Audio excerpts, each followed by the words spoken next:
4000 मील दूर बैठ के एक कमरे के अंदर कंप्यूटर गेम खेली जाती है बटन दबा के। 4000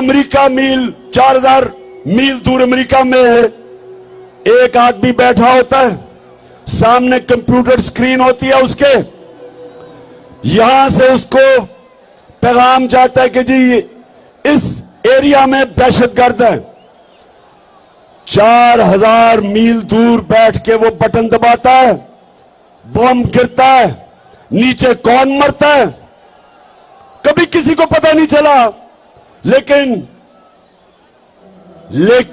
सुने जरा मेरी बात, वहां औरतें बच्चे मरे, बुजुर्ग मरे।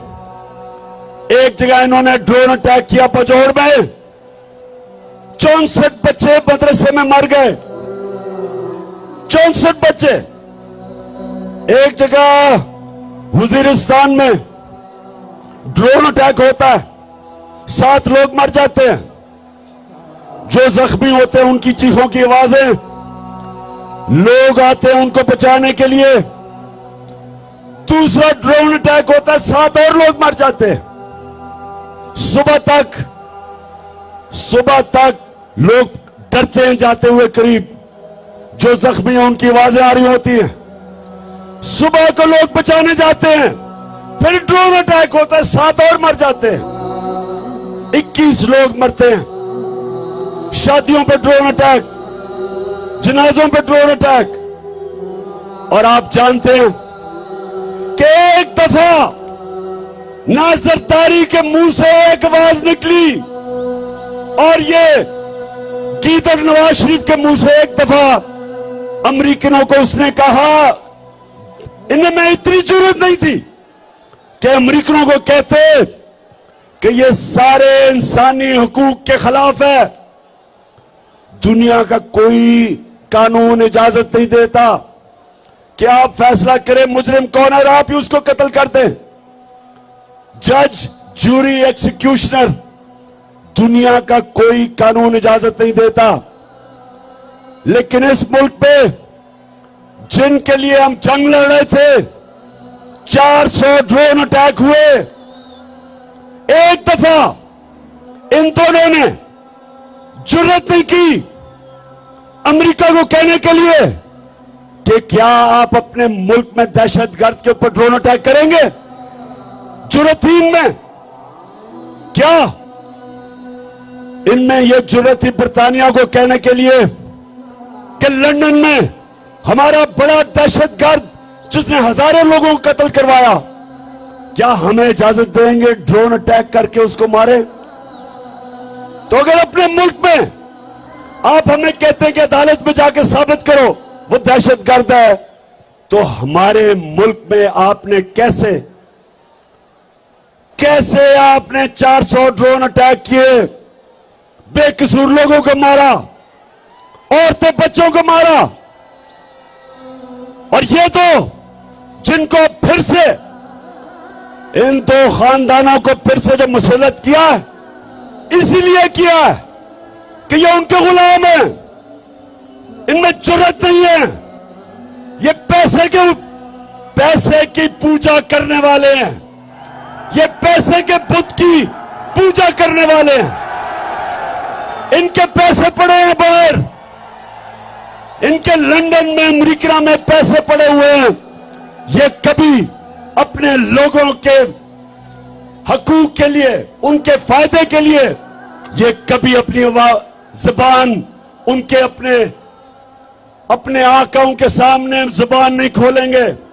इसलिए इनको लेके आए हैं, इसलिए इनको पाकिस्तान पर मुसल्लत किया, क्योंकि इनको पता था कि इमरान खान ना इनको बेच देगा, ना यहां से उनकी किसी जंग में शिरकत करेगा, ना वो अपने मुल्क के मफादात को उनके लिए कुर्बान करेगा, अपने लोगों के फैसले करेगा। क्योंकि इमरान खान का जीना मरना पाकिस्तान में है। इसलिए नौजवानों ये साजिश की गई और इसलिए आपने इस्लामाबाद पहुंचना है। और मैं मगरिब हो रही है, यहीं आपने नमाज पढ़नी है, लेकिन मैं जल्दी जल्दी बात करता हूं। दूसरी बात, नौजवानों, दूसरी बात, ये जो लोगों को ऊपर आपके मसलत किया, ये 30 साल से ये दो खानदान, भुट्टो और शरीफों के खानदान 30 साल से इस मुल्क के ऊपर हुक्मरानी कर रहे हैं। इनकी वजह से आज शहबाज शरीफ कहते हैं जी हम तो बेकारी हैं, इसलिए गुलाम हैं।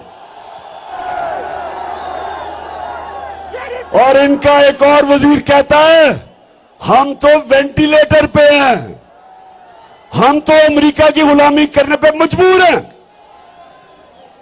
मेरे पाकिस्तानियों, ये आपके सामने ये वो लोग हैं जो दो बुतों की पूजा करते हैं।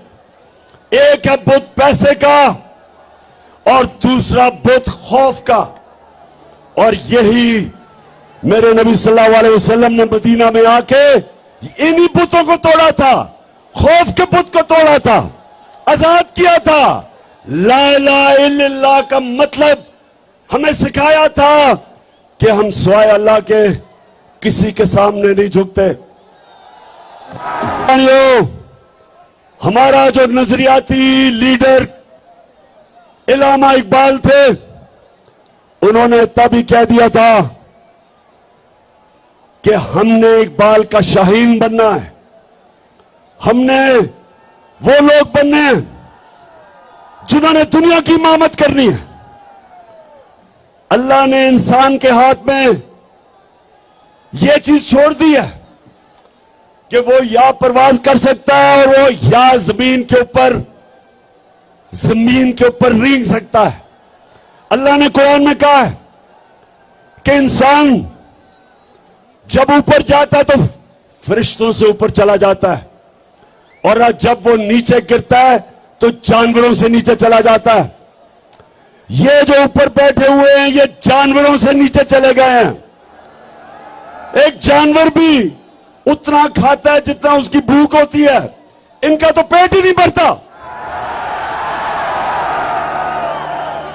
इसलिए मेरे नौजवानों, हमने अपने मुल्क को बचाने के लिए और आजाद रखने के लिए निकलना है। एक दफा मुल्क के इदारे तबाह हो जाए, मुल्क तबाह हो जाता है। जब चोर ऊपर बैठ जाएं, वो सबसे पहले मुल्क के इदारे तबाह करते हैं। FIA आज हमारी आंखों के सामने तबाह हो रहा है। दो उनके ऑफिसर जिन्होंने बड़ी मेहनत से शहबाज शरीफ और इसके बेटों के ऊपर 24 अरब रुपए के करप्शन के केस, मनी लॉन्ड्रिंग, नौकरों के नाम पे, चपरासियों के नाम पे अरबों रुपया जो उन्होंने पकड़ा, एक हार्ट अटैक से मर चुका है, डॉक्टर रिजवान मर चुका है, और दूसरा उसको भी हार्ट अटैक हुआ जो दूसरा ऑफिसर था। आज वो अपनी जिंदगी की जंग लड़ रहा है, और मैं इंशाल्लाह इस पे बताऊंगा कि वो कौन सी जहर इस्तेमाल की जाती है जो खाने में डालते हैं जिसकी वजह से हार्ट अटैक होता है। तो FIA तो तबाह हो गई, उसके ऊपर एक कातिल बिठा दिया, फैसलाबाद का कातिल जिसने 18 लोगों को कत्ल किया, राना सनाउल्लाह, वो बैठ गया ऊपर। अब यही FIA से वो होगा जो MQM ने कराची की पुलिस से किया था। 1996 में नसीरुल्लाह बाबर ने MQM के खिलाफ ऑपरेशन किया। 1997 में गवर्नमेंट चली गई पीपल्स पार्टी की, नवाज शरीफ आ गया, इसने MQM से समझौता कर लिया। MQM ने चुन चुन के एक एक पुलिस वाले को कत्ल किया जो ऑपरेशन में शामिल था। और आज तक मेरे पाकिस्तानियों, आज तक कराची पुलिस अपने पैर पे नहीं खड़ी हुई, रेंजर बुलाने पड़े हैं। पुलिस खत्म होगी उसके बाद। इसी तरह इदारे खत्म होते हैं जब मुजरिमों को ऊपर बिठाते हैं। और इसलिए मेरे पाकिस्तानियों, हमने इनका मुकाबला करना है, अपने मुल्क को बचाना है इन चोरों से, अमेरिकनों के गुलामों से। और आपने सब ने मेरे साथ निकलना है। फिर से हाथ खड़ा करके बताओ, हम निकलोगे? पाकिस्तानियों, एक चीज याद रख लेना, कौम के ऊपर अटैक हो जाए, बमबारी हो जाए, जापान के ऊपर एटम बम गिर गया, कौम फिर भी खड़ी हो जाती है, अपने पैर पर फिर भी खड़ी हो जाती है। अफगानिस्तान में कितनी 40 साल से इंतशार है, फिर भी वो कौम तकड़ी है। लेकिन एक चीज याद रखें, जब एक कौम की आप इखलाकियात खत्म करते हैं, कौम मर जाती है। जब एक कौम अच्छे और बुरे की तमीज खत्म करती है, कौम मर जाती है। कौम पहले इखलाकी तौर पर मरती है, फिर माशी तौर पर मरती है। तो जो ये लोग 60% कैबिनेट जमानत के ऊपर है, पाकिस्तान का ये जो क्राइम मिनिस्टर है, प्राइम मिनिस्टर नहीं, क्राइम मिनिस्टर है,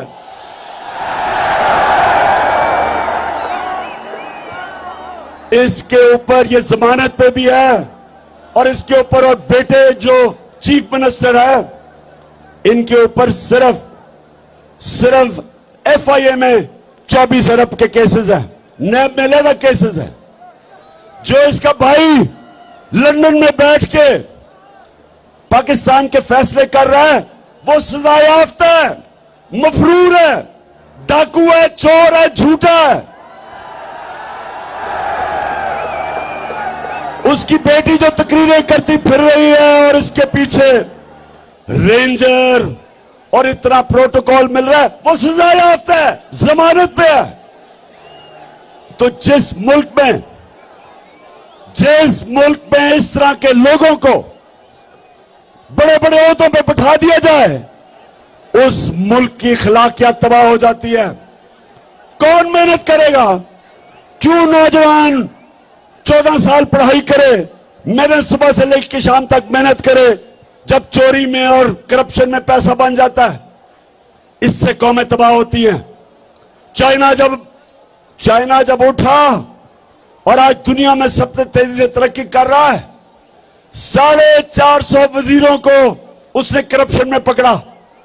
पिछले 7 सालों में 450 वजीरों को करप्शन में पकड़ा। कोई कौम तरक्की नहीं कर सकती जब तक उसकी अखलाकियात ऊपर ना हो। इसलिए हमारे नबी सल्लल्लाहु अलैहि वसल्लम ने मदीना में अमर बिल मारूफ, उन्होंने अपनी कौम को कहा कि तुम हक और सच के साथ खड़े हो, तुम अच्छाई के साथ खड़े हो और बुराई और बातिल के खिलाफ जंग लड़ो। ये हुक्म है अल्लाह का, ये कुरान में है, अमर बिल मारूफ। इसके ऊपर एक माशरा खड़ा होता है। तो जब माशरे के बड़े बड़े ओहदे उसके बड़े बड़े मुल्क के मुजरिम ले ले, वो माशरे का कोई मुस्तकबिल नहीं है। इसलिए स्वाबी, आपने इस्लामाबाद पहुंचना है, आपने इस्लामाबाद पहुंचना है। ना आपने गर्मी देखनी है, ना आपने देखना है कि जनाब बारिश नहीं हुई, कोई फिक्र ना करें। हम दुनिया के सबसे अजीम लीडर मोहम्मद सल्लल्लाहु अलैहि वसल्लम के उम्मती हैं। हमें कोई खौफ नहीं है। अल्लाह कुरान में कहता है, जो लोग मान लिए अल्लाह उनके खौफ दूर कर देता है। हमारे में कोई खौफ नहीं है। और हम इंशाअल्लाह इन चोरों को, इन गुलामों को, इनको इंशाअल्लाह कभी तस्लीम भी नहीं करेंगे। हम सिर्फ एक चीज चाहते हैं, इलेक्शन की डेट दो, इलेक्शन करवाओ, इलेक्शन करवाओ। हम चाहते हैं कि पाकिस्तान के लोग फैसला करें कि इस मुल्क की क़यादत कौन करेगा। हम कोई इंपोर्टेड हुकूमत को नहीं मानते। तो आखिर में मेरे स्वाबी के बाशऊर और दलेर नौजवानों,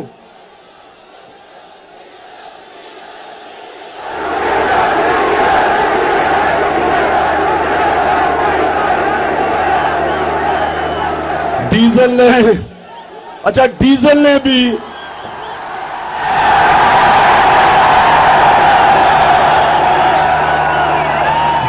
वो मिनिस्ट्री नहीं ली।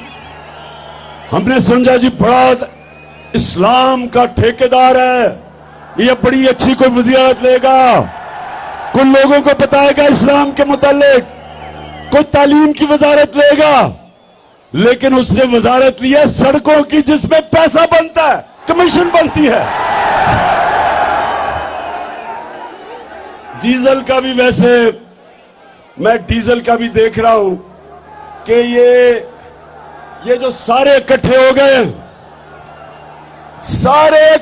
गए, इमरान खान को हराने के लिए, इंशाअल्लाह इन सारों का इकट्ठा जनाजा निकलेगा।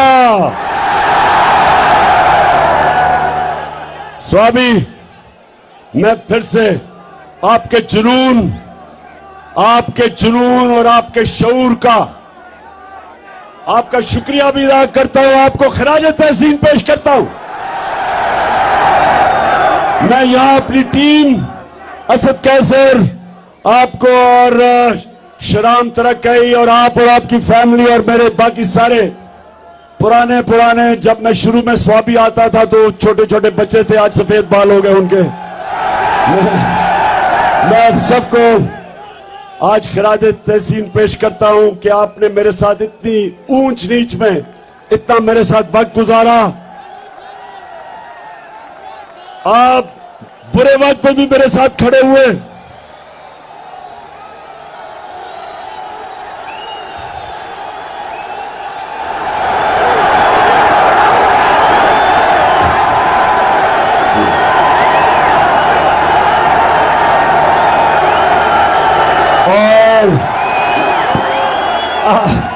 एक और चीज मैं ये जरूर कहूंगा कि मैं आज सारे पाकिस्तान के सामने ये कह रहा हूं कि वैसे पख्तूनख्वा को मैं खास खराज तहसीन इसलिए पेश करता हूं,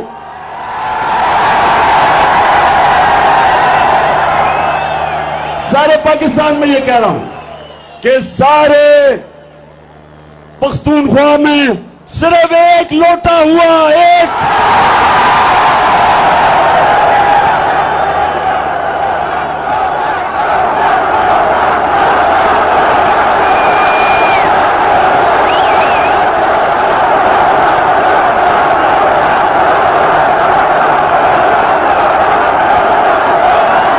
बड़ी बात है।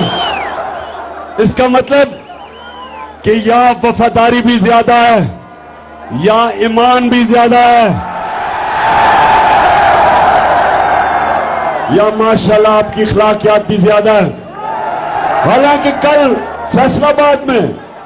फैसलाबाद के लोगों को मैंने कहा, वैसे जिस तरह फैसलाबाद में कल लोग निकले हैं, मैंने कभी अपनी जिंदगी में इस तरह की जोश और जज्बा फैसलाबाद में नहीं देखा। लेकिन मैंने एक गिला किया फैसलाबाद से,